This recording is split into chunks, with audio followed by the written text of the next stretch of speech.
This famous phrase, that should cover it, in roof pricing, it's costing you big money. I'm Adam Sand, CEO of the Roofing Business Partner. Today, you'll discover the 4 pricing pillars that turn guesswork into guaranteed profits. Trust me, this rebuilds your business. One of the biggest problems I see in roofing, this is in like smaller roofing companies, usually when they don't have a lot of overhead and so they can play a little more risky, is they'll say, that should cover it. That's like the biggest mistake. I remember so many times in meeting roofers that they would say, oh, 512, that's 500 a square. That should cover it. Oh yeah, I don't know exactly how many sticks a drip edge it's going to be, but like I know that if I budget it out at 500 a square, that should cover it. That should cover it is very dangerous language when it comes to how to price your roofing services. And the best analogy that I can give is I'd start to think about it kind of like a lemonade stand, right? It's just every business is very similar. If you have a lemonade stand, right, you need to know your material, your labor, your sales, your marketing, your overhead. So your ingredients are like your materials, right? Like, so your lemons and your sugar and stuff like that, that's like your shingles and your nails and your drip edge, right? And then your labor is like your in-house labor, your subcontractors. But then you also have your cost of sales. Like, what are you paying the salesperson to do the sales stuff? You have to account for that in the pricing of your roofing services. And then this is one that a lot of people miss, is cost of disposal. Then what is the cost of your marketing? If you walk up to a homeowner and the price would maybe be $21,000, but you say $30,000 because you know that's high and that should cover it. So it's like, if you get it for $30K, then take it. But then if you don't get it, what is the impact of your cost of marketing when you give people the FU price? And then there was a delivery of materials, because this starts to become levers that you can pull on to say, oh, well, if we can self-stock our own material and then we don't have to pay for delivery for certain things, how much money do we save? And then there was the administrative costs, right? What does it cost to just administrate the business? Because there's direct costs directly related to the job, and then there's the indirect costs, the things that aren't related to it, and then knowing the cost for each component. So you don't bundle this in. It's not part of your waste factor. You got to be able to provide the right solution to your customer. There's multiple different roofing options. And so you want to know your input costs first. And then from there, have this system for pricing markups and margin. If you know you have to make a 40% margin and you don't know the difference between markup and margin, but there is a difference. Markup is what you add to a price, and the margin is what you make because you marked it up. So they're two different things. Markup is an action and margin is an outcome. That 40% margin that you need to make is actually a 67% markup. And so if you take $100 and multiply it by 1.67, you charge $167. But then when you look at your gross profit margin, you made $67, which is a 40% margin. If you're not aware of the differences of that, I've met people who say, no, I make a 40% margin. I'm like, okay, what do you multiply your cost by? I go multiply by 1.4. I'm like, that's not a 40% margin. That's the reason you have no profit. So if there's 4 elements of price and the first one is cost,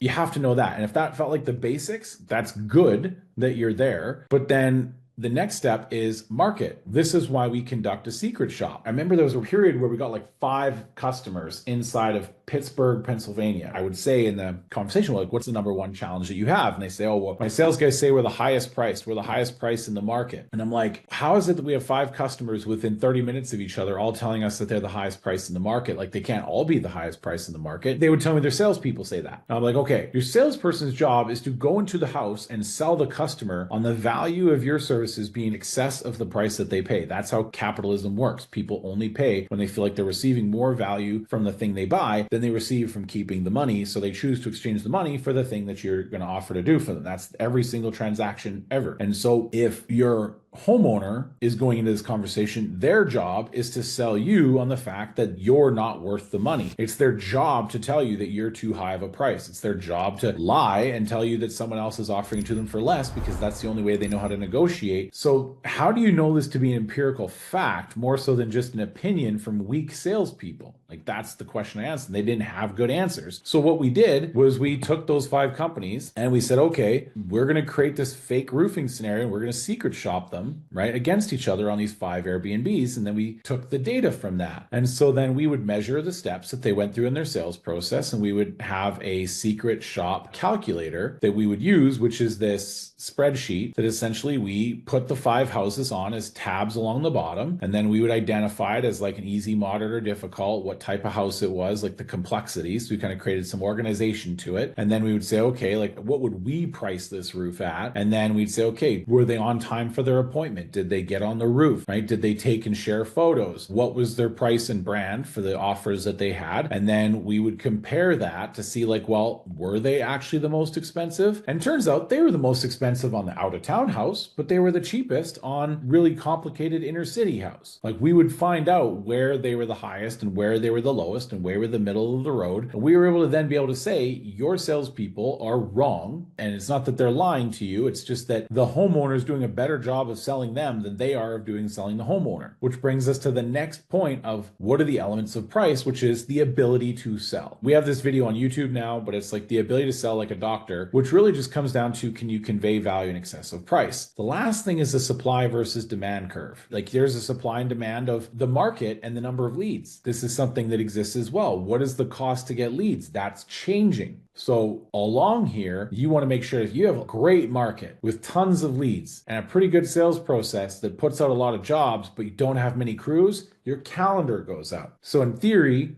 you're not meeting demand. You could also have a situation where you have a great market, tons of leads, but a poor sales process and you're trickling jobs into your crews. You don't have enough work to keep your crews busy, so then they go seek other work. So if you end up in this situation where you've got a great market, lots of leads, a good sales process, you have a good close rate, but you don't have enough crews, well, there's the action of going to get more crews, but then how effective that action is going to depend on your contract terms and your rate sheet price. You might find that if you have enough crews to do the work because you pay a little more, you might not have as big of a problem finding the labor to do the work. Your ability to attract and retain crews is huge, because if you have lots of crews and not enough work, it's the same problem. The crews are probably still going to get the work, but they're going to get it from a different funnel. They're going to get it from a different roofer because someone else is going to sell the jobs that you can sell. That concludes the 4 different elements of price and how it impacts your business.